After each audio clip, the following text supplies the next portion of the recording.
हम सीख रहे हैं कम से कम कैलकुलेशन में परसेंटेज के क्वेश्चंस को कैसे बनाया जाए, कैसे अटेम्प्ट किया जाए, कम टाइम लगे और सवाल सही बने।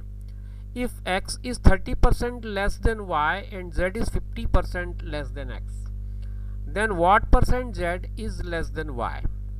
यदि x y से 30% कम है और z x से 50% कम है, तो z y से कितना प्रतिशत कम है ये हमको जानना है। चार ऑप्शंस हैं हमारे पास, 95%, 80%, 65% और 75%। 95, 80, 65 और 75, चारों में से एक करेक्ट ऑप्शन है, वो हमें खोजना है।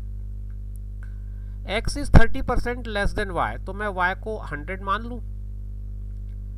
y मैंने मान लिया 100, तो x उससे 30% कम है, तो y में अगर मैं 30% कम करूं तो 100 में 30 कम करना पड़ेगा मुझे, बन जाएगा ये 70।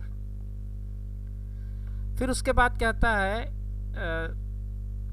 Then and z is 50% less than x। अब z जो है वो x, ये x था सॉरी, z जो है वो x का x से 50% कम है, मतलब आधा है।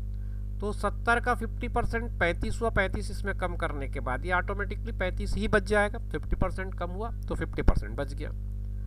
अब वो आगे पूछता है what percent z is less than y। हमने y को 100 माना था, z 35 है, तो आपको यहाँ पर किसी तरह का कोई कैलकुलेशन लगाने की ज़रूरत ही नहीं है।